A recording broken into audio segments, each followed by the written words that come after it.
Good evening, good morning, good afternoon, whenever you're watching this. I need you to put down whatever you're eating because I am about to ruin your appetite and your faith in the concept of family.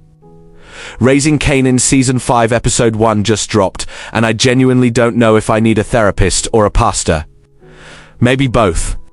Maybe I need them at the same time in the same room. Buckle up. We are going scene by scene. Let's go.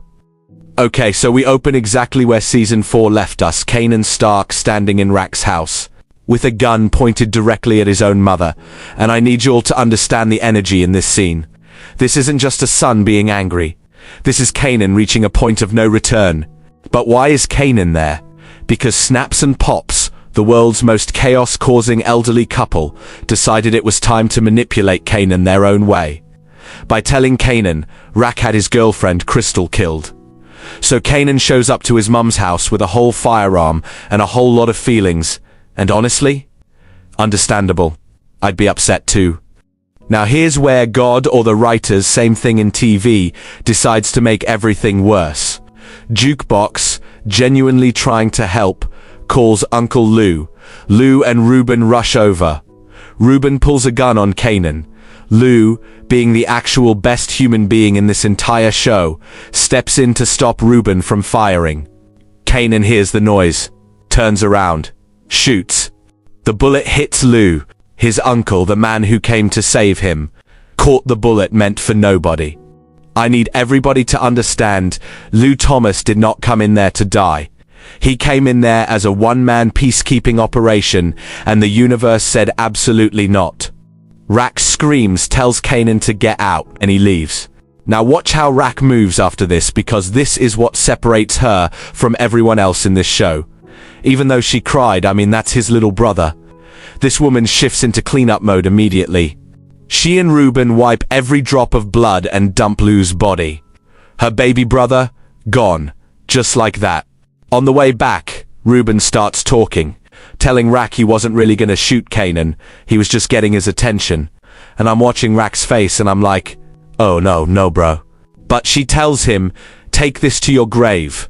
Ruben's response wasn't convincing enough. So she kills him too. One episode, two bodies. And Rack is now the only person alive who knows the truth. She literally manufactured herself into the sole narrator of this story. That is diabolical. That is cold. That is Raquel Thomas.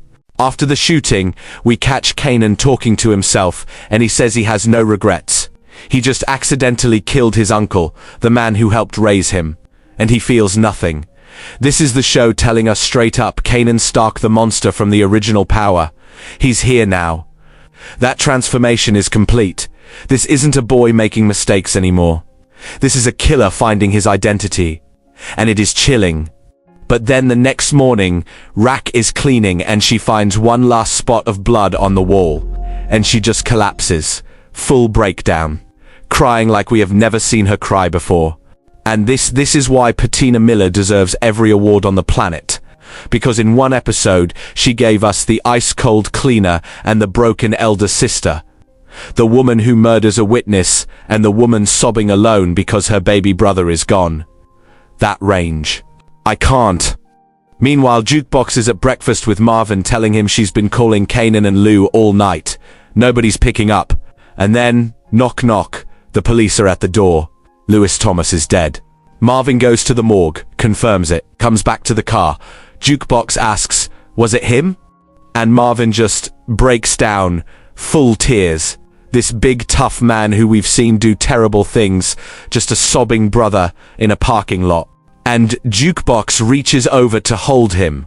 She doesn't even know that the cousin she was trying to protect is the reason her uncle is dead. The irony is killing me. Let's get to Unique real quick. He's out here looking for Barilla, who had gone missing, tracks him down to Merrick Rack's territory, finds out Barilla had been holding his girlfriend Panessa and his son Jerome captive on Rack's orders. Unique pulls up and puts Barilla down, on sight, no hesitation, and honestly, can't even be mad. You touch someone's family, you know what you signed up for. That's the streets. Okay, this scene made me actually pause the TV because I could not believe what I was watching. Marvin comes to Rack's house, broken, convinced that Unique killed Lou, and Rack, who knows the truth, looks her grieving brother dead in the face, and agrees with him. Lets Unique take the full blame. Doesn't blink. Doesn't flinch. Marvin even asks why she isn't more upset, and she tells him, "Don't tell me how to grieve. Sh is the reason Lou is dead. She dumped his body." And now she is sitting there redirecting her brother's rage at Unique to protect the son she just cut off. This woman's ability to compartmentalize is actually terrifying. She is operating on a level that nobody around her can even see. Jukebox goes to Kanan's apartment to tell him Lou is dead. She's sobbing. And she tells him, "I called Uncle Lou because I was worried about you. He said he was going to go check on things." Kanan tells her he never saw Lou at his mom's house. He lied to her face. His cousin, who was only trying to protect him, and he looks her dead in the eye and lies. Jukebox also says she thought their family was untouchable. And Kanan replies, "Nobody is untouchable." Coming from the man who just proved that with his own trigger finger, that line hits different. On the police side, Captain Baptiste is retiring, and on his way out he pulls Detective Garcia aside and gives him one last mission: find out who killed Detective Howard. Because in this world, even cops have codes, and Howard's murder is still unsettled business. Garcia's going to be a problem going forward, and Jukebox is already on his radar. He pulls up on her, and she gives him nothing. Tells him straight, "I don't talk to cops." Garcia promises to make her life hard. This storyline is about to heat up. Snaps and Pops are having dinner with their nephew Breeze, and he's asking about the rollout for their new alliance. He wants Unique. He wants Kanan. He's thinking corporate. Corners to a corporation. Then Kanan actually pulls up to Breeze's spot, and Breeze lays it out clean. Rack is out the game. The Italians and Snaps and Pops are in. The only piece missing is him, Kanan. Kanan's boys are already stressing because Breeze is paying better and getting all the product. Pressure on Kanan from all sides. Breeze is moving like a CEO right now, and the alliance is coming together fast. Meanwhile, Phil Russo, who we now know is fighting for his own life after stabbing Stefano, who survived, confirms he can't protect Unique anymore. He's out. The Empire is consolidating. Fast. Panessa tells Unique she's done. South Jamaica is not safe for her and their son. She's leaving, and Unique can't stop her. And for the first time we see Unique genuinely helpless. He agrees. He lets them go. Because what else can he do? He's losing the streets and his family at the same time. That quiet devastation hit harder than any gunshot in this episode. The whole family comes out for Lou at the funeral, pastor preaching, tears everywhere. Then Marvin gets to the podium and barely holds it together. Through the sobs, all he can say is, "Whoever did this will not escape accountability." He means Unique, we know the truth.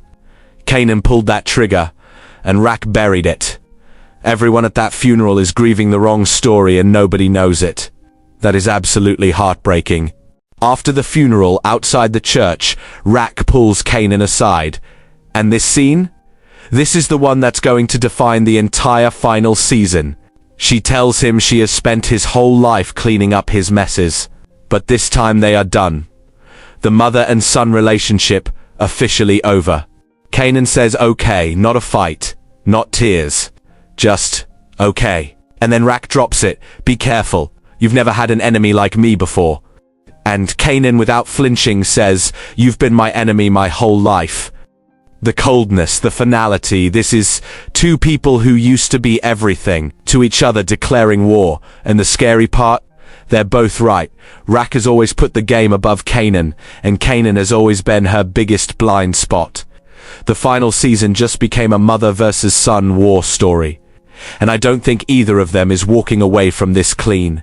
One episode. Lou Thomas dead. Ruben dead. Rack and Kanan done. Unique linking with Breeze. Garcia coming for the Thomas family. The final season of Raising Kanan is going to break us all. Drop in the comments, after everything Rack has done, are you still on her side? Because I genuinely don't know anymore. Like the video, hit subscribe, and I'll see you for episode 2. Peace.